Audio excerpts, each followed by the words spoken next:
is Antic, the Atari 8-bit podcast.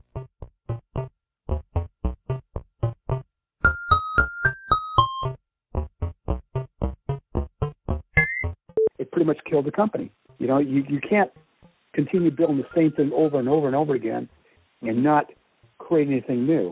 This is Antic, the Atari 8-bit podcast. I'm Kevin Savitz. Dan Corona was Atari employee number 9, starting in 1972, where he remained until the Tramiel takeover in 1984. Dan was engineering manager and worked in many divisions: coin-op, pinball, handheld games, and consumer. This interview took place on November 29, 2016. What I did, I went to a school called the Academy. Mm-hmm. And the Academy was located in Sunnyvale. And the Academy had a couple of classes. One was to teach PC board assembly, and the other one was for junior technician or whatever it was. Mm-hmm. And when I got there, one of the classes was to stuff some PC boards. Well, it turns out that Nolan had contracted with the Academy to stuff the original Pong boards. So it was pretty good for the school, because Nolan, I'm sure, was paying them to assemble the boards, and we were paying the school to learn how to do it. So nice. So it was probably a good deal for them, because they had their own flow solder machine and everything. So we were stuffing the very first original Pong boards, the Revision B, and Nolan came in. We're talking so many years ago. We're talking 1972. So I'm going to say like on a Friday or something, and he came in. Didn't know. None of us knew who Nolan Bushnell was. Obviously, in '72, he wasn't really that famous. And he needed some volunteers. He wanted some people who knew how to fix TV sets. And I had been, fixed TV sets in the past, and so I raised my hand. And there was, I think, 3 of us that he took, and we went to his place in Scott Boulevard, I guess maybe on a Monday, and he showed us how to take apart these touch TV sets and how to adjust the yokes and modify them to become a monitor. And so right after we finished doing that, he taught us how to, make cables, and actually there was a guy by the name of Dave Dean and myself. We pretty much built the very first units. We were building, I think, 10 a week, and put them on the truck and waved goodbye to them. Wow. And that's how I started working at Atari. Nice. So it started as a volunteer position and worked into gainful employment for many years.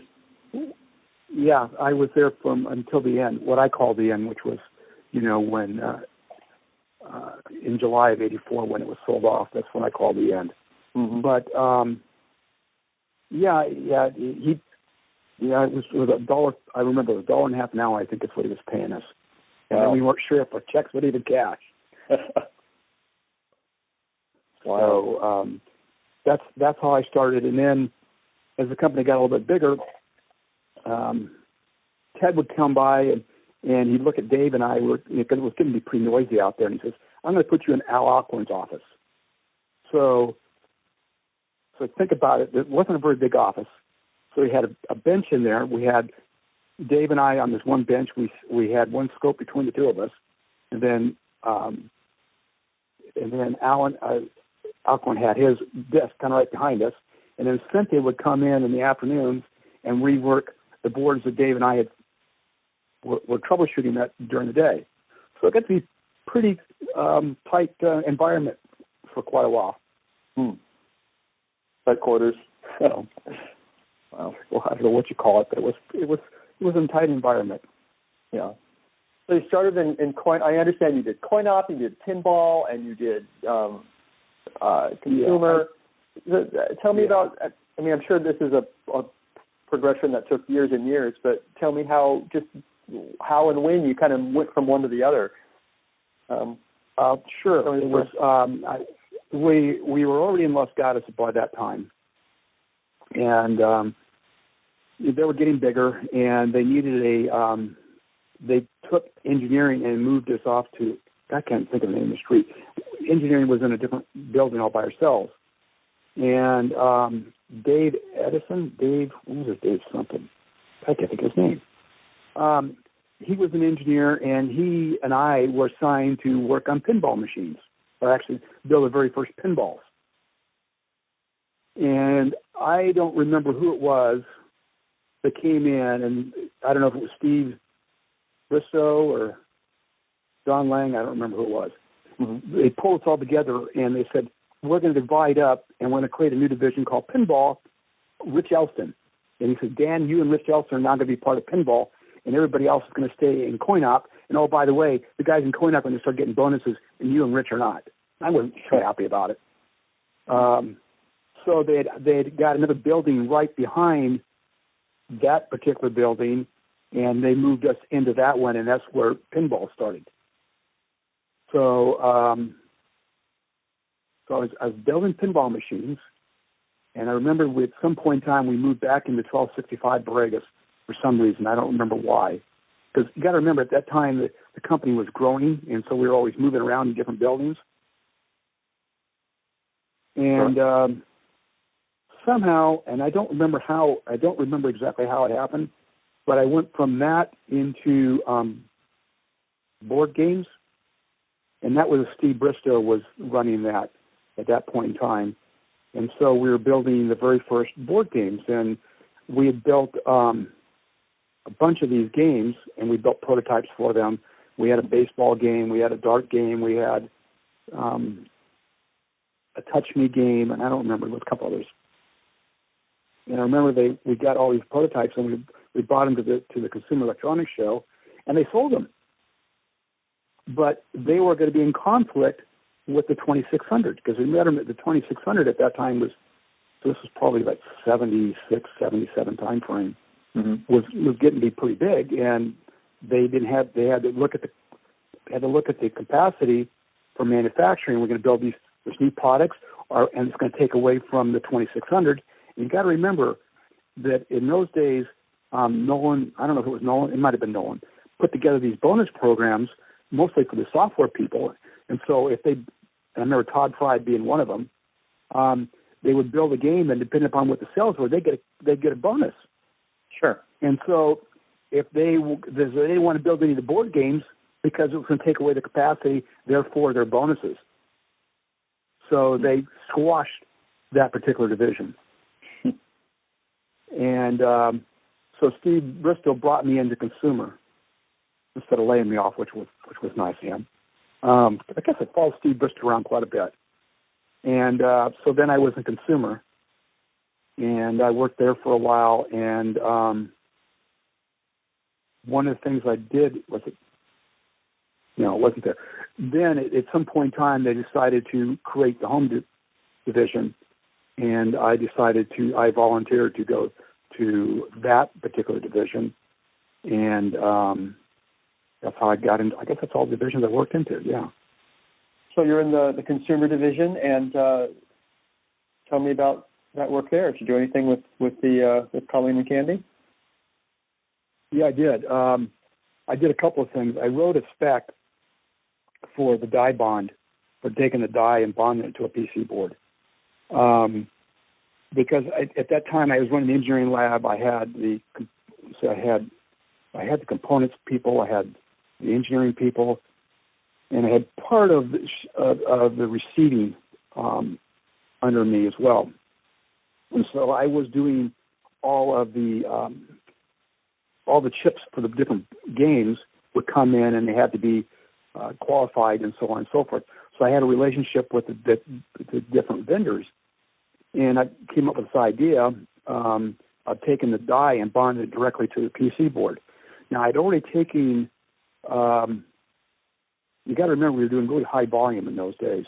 So I changed the PC board material from FR4 to CM3. And I did that because of the cost reduction, and it saved in the tools and everything else. So then I took it one step further. I took the die of the cartridges, and I bonded directly to the PC board. And then I also created a decoder in there so that it would give more memory to the cartridges. So I did both of those things. And I then came up with a credit card idea, which I had created, I think, maybe 50, 60 samples, and it looked like a credit card. The idea was that you could plug it in one side for one game, and you could pull it out and plug it into the other one. And that got nixed because they just spent all this money doing the die bonding stuff. And they said, look, you're already saving this money for doing this, and now you want to take this on. It's getting to be, I want to say, who was it? He was the vice president of manufacturing for them. Was it Maroney? Can't think of his name. Too many years ago. And he was really ticked off because, again, he was cutting into their bonuses. Just because I was saving them money, they were looking at their bonuses. And, of course, I didn't get those kind of bonuses. Mm-hmm. It was only the software people and the upper management. They were getting the bonuses, not me. So this would have been like a double-ended cartridge that different games. Yeah. On which, Yeah. Yeah. In fact, I have somewhere around in my file somewhere. I have a couple of samples still. But it would look like a credit card, and the idea was, again, I was just trying to cut the cost. I said, God, you can make them different colors for different applications, whatever. And then they were making some more changes within the home computer division, and then I got involved in what was the thing called? It was designed by it had a laser disc in it. It was designed by Grass Valley. Mm-hmm. It was a point of purchase system for the consumer division, and it was being built in coin-op. Well, I happen to know all those people. And so Ray Kassar came to me or whatever and said, would you be the program manager for doing this because you have the relationship with all these different people? And I said, sure. So I took the design from Grass Valley and brought it over to CoinOp. We built it inside the cabinet. It had an 800 in it. It had a laser disc in it. And then I brought it through the FCC and the UL testing and all that crap. And then I went out and set it up at different locations. Like retail locations? Yeah. Mm-hmm. And so it was you walk by it, it would talk to you about different applications or whatever for the consumer. But it was the only product that we had that was used all the different divisions. And I guess I was unique because I worked with all these different people, so that worked out really well. And I had a relationship kind of with Ray Kassar, kind of, because we'd have these quarterly management meetings, and Ray, this guy knew everybody's names. He'd walk up and he'd, say hi to everybody. He knew everybody's names, pretty much what everybody did, which was really impressive. And he used to embarrass me because he always made me stand up because I was the oldest person in the room. Hey, there he is, number one, whatever, oldest person in the room, which was pretty embarrassing because you got to remember, I started at 18 in the company. Mm-hmm. I was probably, 28 then? I mean, not what I call old. Right. So I have a question about that. No, hold that thought for just a second. I have a question about the laser, the point of sale laser thing. I heard a story about this from another interview quite some time ago, and I don't know if the story is true or apocryphal. And it was that with one of the laser disc units that was being used at CES or Comdex or one of those shows, it wasn't quite working yet. So when a person entered, 3, because they wanted to learn about word processing on the Atari, there was a person hiding in a cardboard box to saw that the 3 was entered and then entered the time code of the laser disc to have it play because the laser disc interface wasn't working yet. Can you verify this? I don't recall that ever happening. Now, you got to remember the guys in Grass Valley. They are sharp. All these guys all work together at Ampex, and when with Nolan and Al and Ted, and so the guys at the Grass Valley group, these guys were I would call next to geniuses. They're really bright guys. All of them were, and they're very, very nice. And they would not let anything out of their hands if it was in that condition. They just wouldn't do it. Yeah. I want to say it was Ron Milner. His name pops up as the guy that did the interface for this. And Ron wouldn't let anything out half-assed like that. He just wouldn't let it happen. Okay. So I don't recall, because I set the things up. I remember going to New York and some other places and setting the thing up, and I don't recall that. I mean, we are talking a long time ago. Sure. I don't ever recall that ever being an issue. Okay. I was just curious because it's such a good story that it's hard to believe, so. Well, there's a lot of things that happened, that there were a lot of stories that went on in Atari that I could tell you about, but, just because of the folklore that maybe somebody may be behind it. Mm-hmm. But, and because I was there, I can tell you from my perspective what had happened or what the particular case was. But I will tell you that in all the years I've worked in different places I've worked with, I would say that was probably the best experience that I could ever had. And I think a lot of it had to do with all these guys that worked together at Ampex, that they never let their egos be so huge. I mean, you could talk to any of them, and they would never look down at you and make, big comments or whatever. I know there was a rift between Ted and Al, and I don't really know what all the rift was between them all. We had a 40th anniversary a few years ago, and Ted showed up, and I went over to him, and because I wanted to thank him for all the help that he gave me back in the day. I never had a chance to thank him, and I was introducing him to everybody because nobody knew who he was. I mean, Cynthia knew who he was because Cynthia and I were hanging around with Ted in the beginning, and he didn't stay for the whole thing, so I never saw him and Nolan in the same room together, so I don't know if there was still a conflict even then. I don't know. But I will tell you that all of them, every one of them, whether it was Al or Ted or Nolan or Steve or I can't think of any of the guys off the top of my head, I can't think of the names. All of them were just fantastic to work with. They were just, you sit down with them and they explain things to you.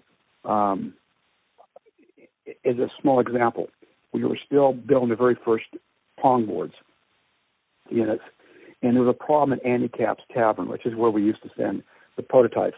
Mm-hmm. And the first problem is we used to go down to the hardware store and we put in bread pans for the coin ops, for the coins to get into it, and it kept filling them up, and it kept jamming up the mechanism because it wasn't big enough.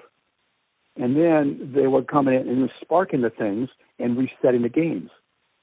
And I was sitting at my desk or my table, whatever it was, one afternoon, and the three of them come walking in. It was Nolan, Ted, and Al, and they were discussing how to fix this ESD problem. Now, you got to remember, I was at 18 years old. Mm-hmm. Didn't have any of the experience. And they were standing over talking to me, and Ted could reset the spec sheet of all these components right off the top of his head. They were talking about this transistor, and which is what they use for a switch and so on. And he was just wrapping all this information off the top of his head. And I'm looking at the three of them, just going really out of place. I probably had a funny look on my face. And Noah looked down at me, and he gave me his credit card. So why don't you get yourself something to eat? Now, no one didn't know me that well. For him to hand me his credit card, I didn't use it. But, I mean, for him to even think about giving me his credit card to go buy something to eat was just tells you something about Nolan and the type of person that he is and the way that he was able to motivate. We were young people. I mean, we didn't have any experience.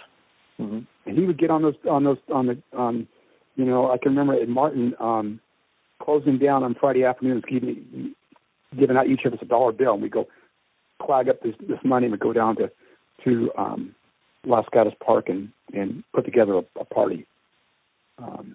He was just, that's just the way he was. So I can tell you that was true. I can tell you that most of the people in the test department all came from the from the academy that I was part of. And when we moved into Los Gatos, we had a trailer, and we would all be in this trailer together. And that was the test division before they had enough room for us to move into Los Gatos. Mm-hmm. And Nolan came up to me one day, and he asked me to create a suitcase that had two boards in it. It had one for Pong and one for Space Race in it, and they would use it, travel it around to use a sales tool. And so I found this pop-up TV set, and I put the whole thing together, and I don't know where it is today. Somebody told me it was in some museum somewhere. I don't know. But I had done that for him. So that was pretty neat. Awesome. Yeah. So an arcade cabinet in a suitcase. Yeah. Well, one side of the suitcase had two PC boards in it, and then a pop-up TV set on the other side of it. So when you opened it up, you could switch it from Pong or Space Race, and you could do it. And after that, we built test fixtures that had different cables so we could test all the different boards. And we had ovens with light bulbs in it and fans so we could test the boards and do a heat test on them, if you will, and test them again to make sure there wasn't any failures. Wow. So we did do that. We had problems with beer, mostly with Gotcha when Gotcha came out, because people would be sticking beer on cabinets and tipping them over, and the beer would run down inside the cabinets, and it was destroying the traces on the PC boards. So we had to take that in consideration. So how do you deal with that? We actually put a cover on it. We moved the board where it couldn't get to it. But that's all you could do. It's pretty low tech, right? I mean, there wasn't a whole lot you could do. And then, of course, the FCC came, that was when FCC Part 15 was born, because Pong games, from my understanding, were becoming a problem in places like Las Vegas. They were screwing up the emergency calls from the police and the fire department, because they kept hearing bong or whatever. So we had to put the boards in cages and get rid of the noise. So that's how that started. You mentioned Gotcha. When I was doing some research prior to this interview, I found a blog post from just 4 or 5 months ago about color Gotcha, and there's discussion about whether this was the first color video game. Someone found a circuit board, a circuit diagram from it that you might have drawn on. Your initials are on it. So there's a blog post and discussion about it. Yeah, I remember that. Anytime we repaired a board, we put our initials on it. So there's a lot of Pong boards, probably thousands of Pong boards with initials of DC on it, and who knows how many Space Races and all the way up through. So to find a board with my initials on it doesn't necessarily mean, except at one point in time, I tested it. As far as color Gotcha, it may have been the first color game. I'm trying to remember. See, all that point in time when all that stuff was coming on, we were moved into Los Gatos. A guy by the name of Steve we started there, and we then founded Apple. And so all that, and that's when they split off Atari. We had Key Games, and all that was happening in that period of time. Mm-hmm. So I don't remember if Gotcha was actually the first color game off the top of my head. All right. If it wasn't first, it could have been. It could have been. It could have been a board that I tested at some point in time, and it was modified. Mm-hmm. And that would sound like somebody from.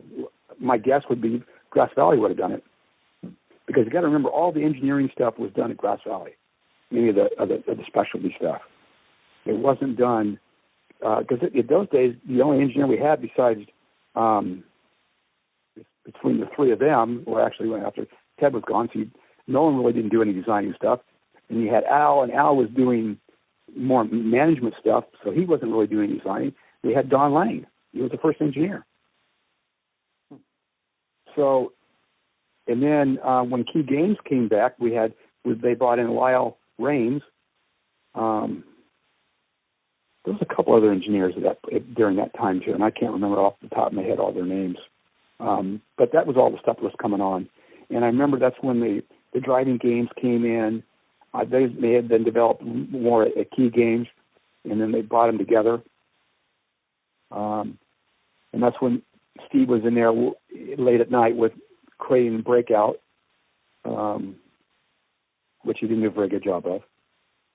And I mean, I could tell you a few stories about Steve Jobs, but that's sure. Tell me a story or two.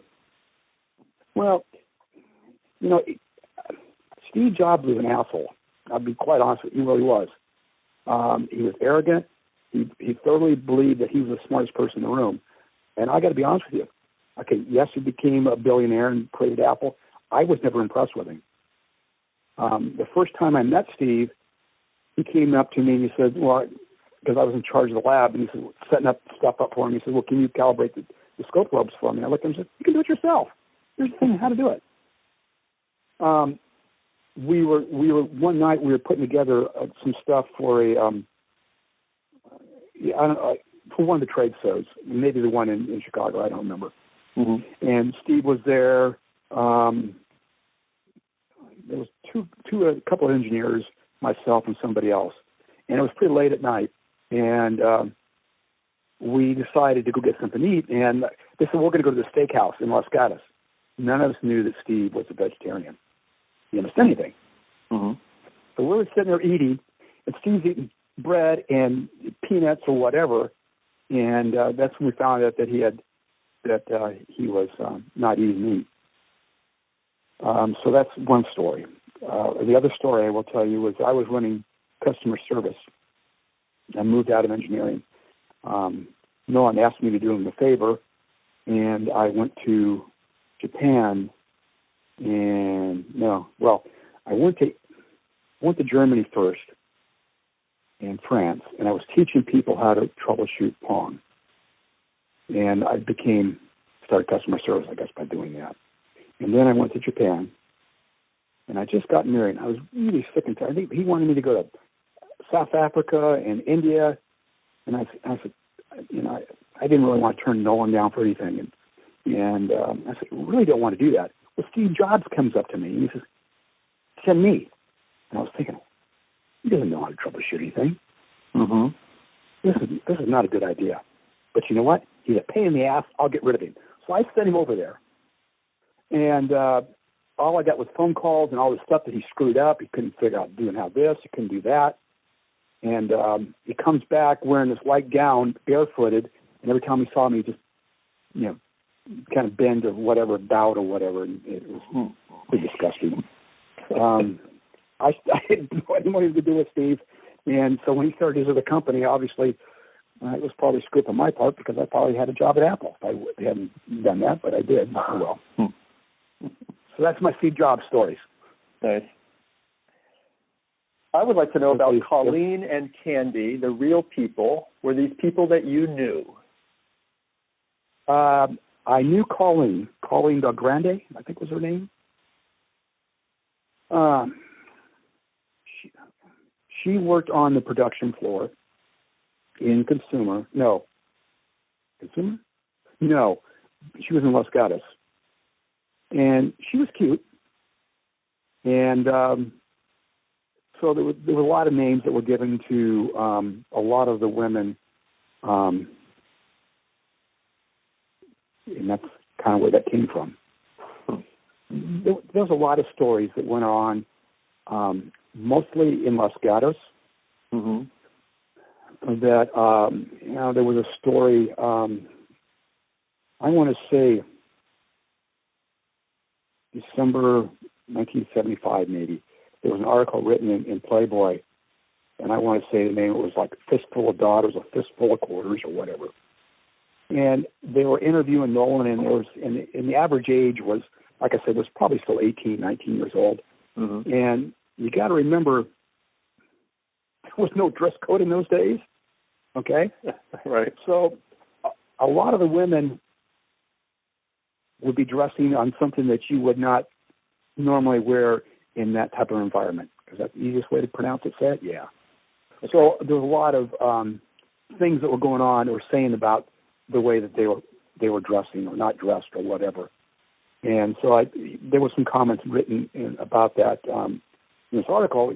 With the people that you see there and the way they were dressed and the age and everything, they couldn't figure out how we could be making a successful company.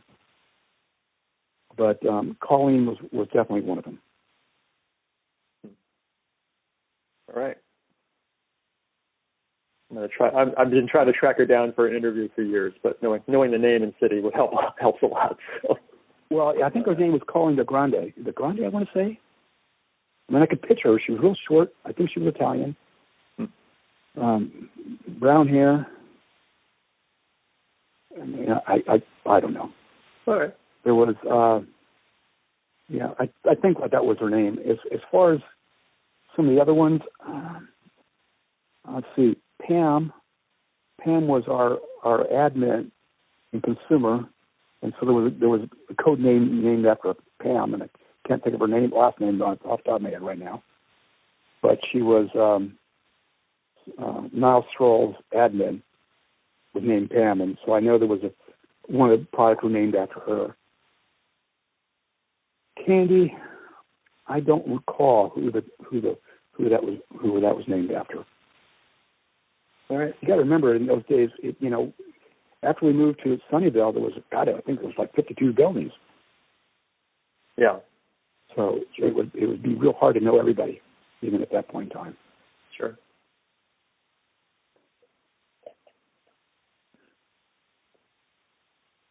So what's next? You're there. You're working in consumer, and what happened? What changed? What was next? Well, a lot of changes were happening. The guys that started it, the original, the names just escaped me. The original vice president and all his management people. God, I can't think of his name. It'll come to me. They all got moved out when Badisher came in, and I may have had a little small to do with it. Yeah. In the respect. Well, what happened is I had one of the groups I had working for me used to repair all the 800s and all the stuff for the software people. Mm-hmm. And we were having problems getting parts. Well, like I said, I knew a lot of people. Well, I knew the people over at over in this warehouse where they had all the returns would come in. And I also had a permanent property pass. So I could sign anything. Lots of money. So I had a truck, and I went over there with my truck, and I went over there, and I transferred all these return units still in packaging from scrap into engineering, and from engineering I was sending them out to different people who had needed them. And I don't know if it was Badisher or one of them came up to me and he says, "You're making a profit in engineering. You can't do that." And he wanted to know where I was getting all this stuff. So I told him.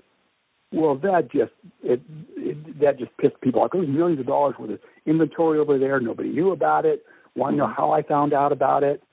And so there was a big shakeup. They're going to redo all the organization within the home division. So I don't know if that had anything to do with Gene Rosen.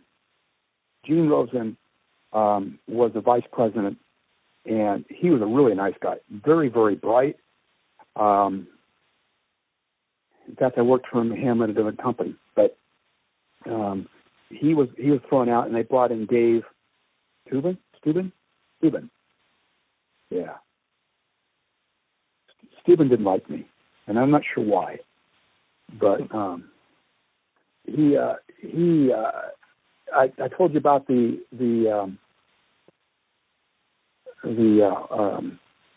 Eric project with the laser disc. Yes. What happened was that when Steuben came in, he was going to fire me, and I don't know why. He just didn't like me, and yet I knew him back in consumer. I never worked for him. I think I want to say he was a vendor in the beginning before I became working for Atari. And I mean, he had an ego as big as Steve Jobs is. And, he'd drive around his Cadillac and smoking his stogie. Said, who's going to hear this? I shouldn't be saying this stuff. What the hell? He can't do anything to me now. So when he took over the vice president of the home division, and then they had Kassar brought in his own chef for all the executives, and Dave would go over there and take. He loved eating over the executives because he could show how much better he was than everybody else. And so he was going to get rid of me because, for whatever reason, I don't know, he didn't like me or whatever. And Kassar stopped him, and Kassar put me in charge of this of the program. And it became very successful because I got it released and whatever. I think that really pissed off Dave even more. I don't know. So then they kept shrinking down the company, and we all got pushed back into Sunnyvale at the very end there. And it was actually the old original pinball factory. And so we just started downsizing everything. And I remember coming in that Monday morning, I guess it was like July 1st or whatever, when we found out that Atari had been sold. And I think my group was I probably had about 30 people working for me then, maybe. I don't know. And they didn't interview anybody that was in management. Even though I had done the cost reduction on the cartridges and stuff. In fact, I received the paperwork for the patent right then. And on your last day, you said that in your email. Your last day, you got the patent cleared? Yeah, it was right around that, and I just threw it on the floor when I walked out, and I was just pissed. I think there was maybe 2 or 3 people in my group that stayed, and that was it. But it was pretty pitiful the way they came in there and they just stuck their nose up in there and we bought you guys and we're going to keep these people, and of course they had no idea about what things were positive about Atari. A lot of it stems back to what I was telling you about, had to do with the bonuses. They did not want to produce anything new if it would interfere with their bonuses. Okay? So a lot of things that were developed, whether it was the board game stuff or the telephone division stuff, none of it was being produced because it would take away the bonuses from the 2600. Now, I did a cost reduction on the cartridges I told you about. I also did a cost reduction on the 2600 itself. I changed it to single-sided. I had jumpers in it. It was all part of cost reduction. And, I was in charge of doing all that, and I did it. But that was okay because it didn't interfere with the bonuses.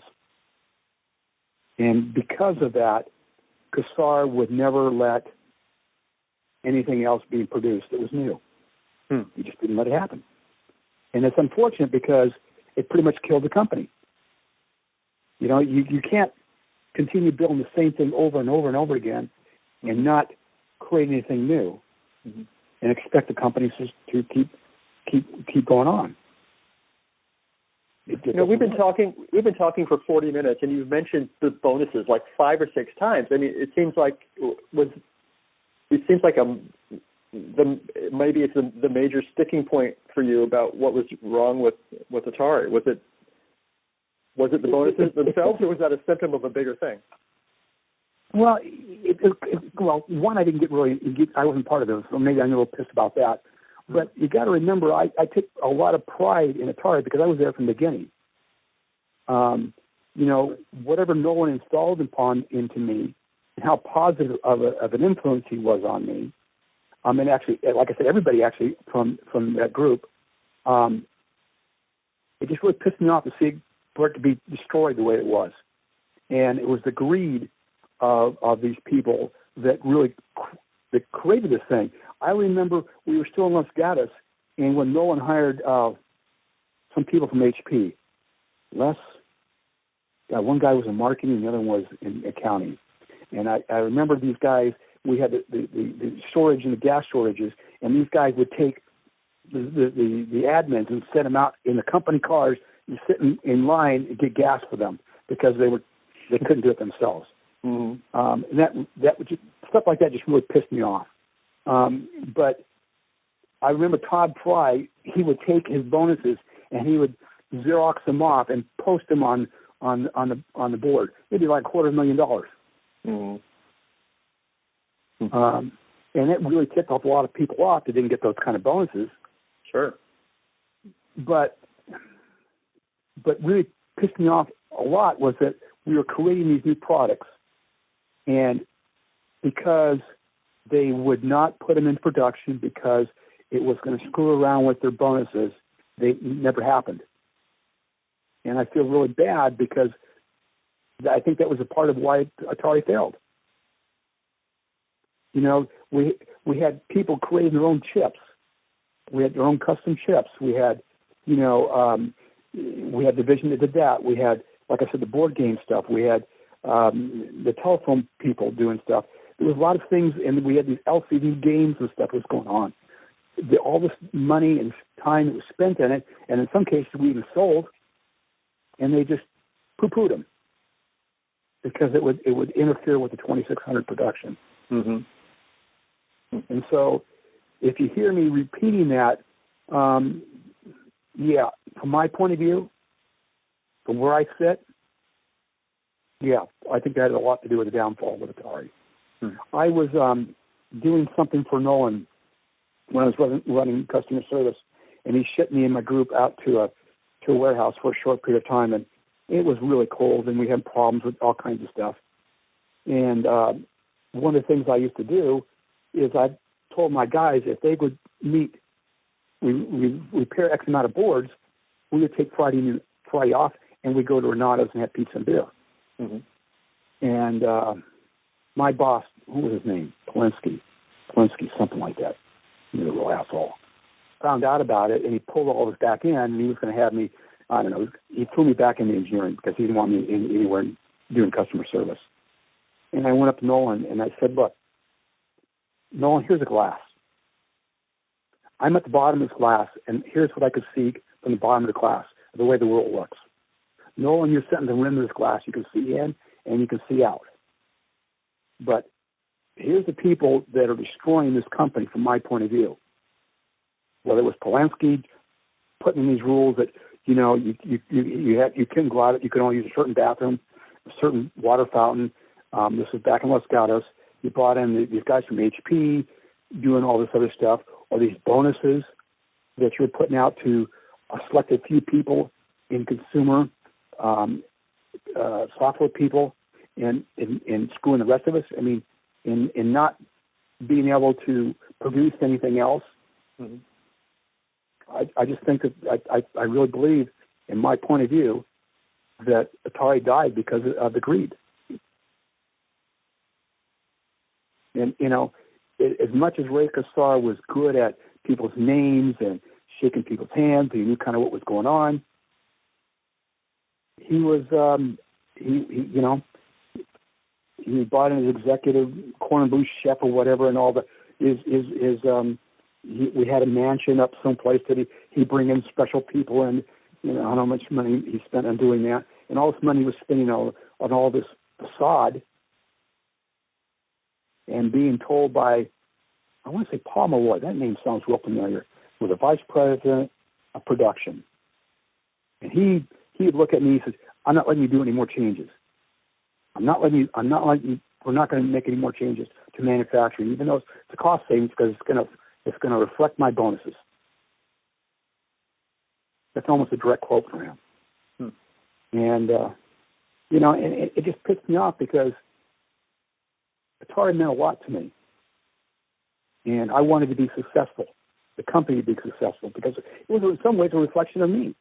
I mean, I did a lot of stuff on it. I'm not trying to brag, but I was there from the beginning. I helped a lot of different stuff. I put a lot of things in place, and the company was successful. And we were all proud of ourselves. We could look at each other and say, God, we're really doing a good job. We didn't need somebody over the top of us beating us up. If we needed to spend a little extra time getting something done, we'd do it. Didn't even have to ask. Yeah. But that all changed. Yeah. And I think that the greed, I think, was part of it, in my opinion.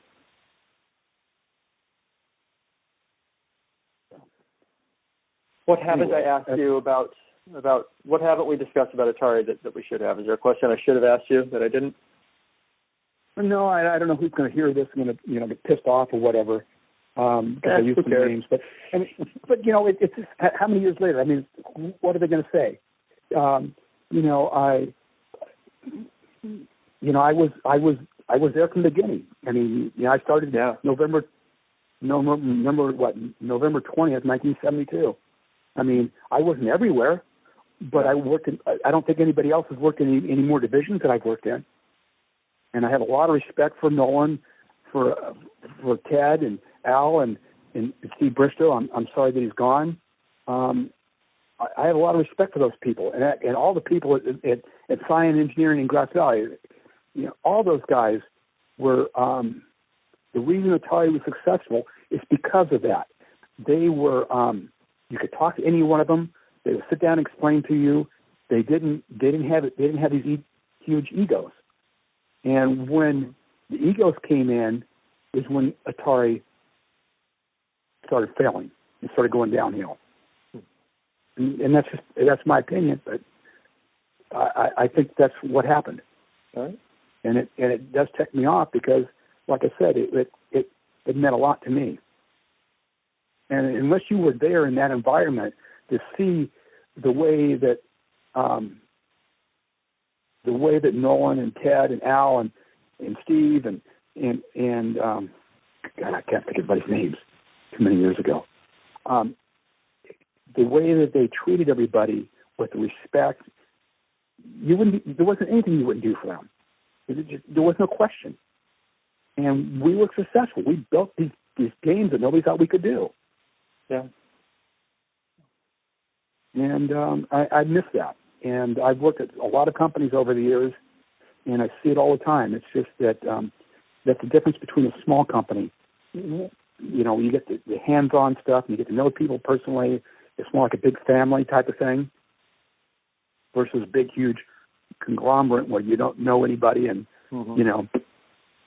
people take shortcuts and they get paid for it anyway. That to me is just wrong. What do you do today? What do I do today?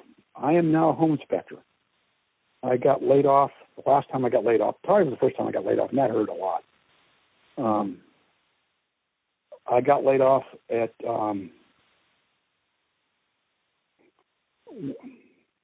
I was working telecommunications, and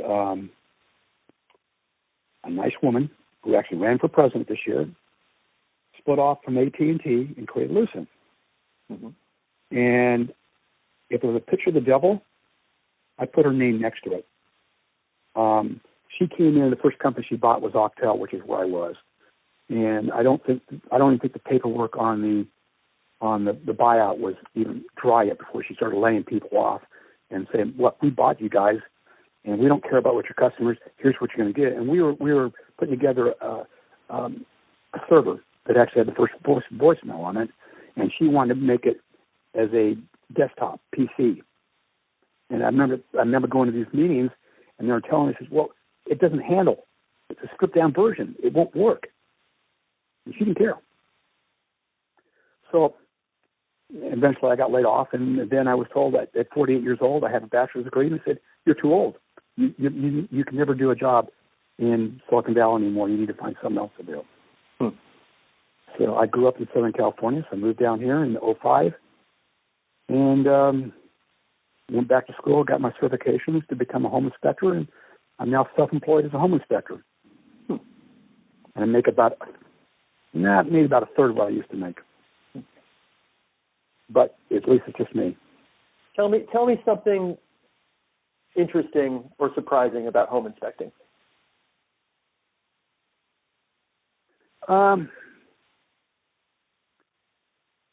It's funny that when I inspect a house and I document it kind of because I've written millions of specs and engineering change notes and stuff over the years, people look at my report and it's a lot more detailed than most. And every house is different. And so what surprises me is that I thought after I've done over 1,000 houses, I would have thought that after a couple hundred, I would have seen it all. I now know I'll never see it all because every house is different. And, when I work with clients, it's just me and them and maybe their agent, and explain to them how things work in a house and what things to look out for. I get a lot of satisfaction from that, because, it's just me. If I screw up, I'm going to screw up. If I don't, they're going to tell me I did a good job. And so that's kind of satisfaction that I didn't get before, but it's not steady work. This year is my best year because the market is starting to come back. The most surprising thing is just that, every house is different. So when you say you've seen it all, I mean, tell me something weird. And we were talking rats and mold and gross things, or? No, not necessarily. If I do a house back in the 20s, you see knob and tube wiring, so all the wiring is there. And you'll see somebody over the years will take wires and tack it onto it and try to split it off and make it work. Well, it doesn't. And these older houses, the craftsmanship is really unique. And then you see what people have done to them over 100 years, all the crap they put into them, and never works right. So that's good. Going to a brand new home that nobody's ever lived in, and I do an inspection on it, and the things that people who are actually doing the work are not licensed. They're working with somebody that is. It's the lowest, cheapest labor they can get. And when I inspect a house, I'll find outlets that don't work. Hot water, I found hot water to a toilet once. Weird things like that because, these guys are being paid minimum wage and they do what they think is right and, oh, well. So I always tell people if it's a brand new home, you definitely need to have it inspected because it wasn't right. I can guarantee it. And yet this is a place where we live. We spend the most money on. And yet they aren't inspected. And yet if you bought a calculator that you spent $10 on, it's got more specs written on it. It's been inspected better than the home that you're living in. Now, to me, that's surprising. Yeah, that's true. But you don't get to leave your initials on every house you inspect like you did on the pong board. No, I don't think that would be a good idea either. No, I don't. No, I don't. I do have some prototypes. I still have some of the board games, which I've been told are probably worth something because, well, there wasn't very many made. Cool. I have a pong board that I took out of the scrap pile. I just couldn't take something that was good. One of the original pong boards. It's in a case on the wall. And I probably have some of the boards, but that whole period of time at Atari was very, very special and very, very unique. You'll probably never ever see it again. Yeah. But it's a shame. It was a group of people that Nolan had gotten together with. They all worked together at Ampex, and these guys were just extremely bright and talented, and they didn't let their egos get in the way. And they created something that was very, very, very special. And I'm just sad that it's gone.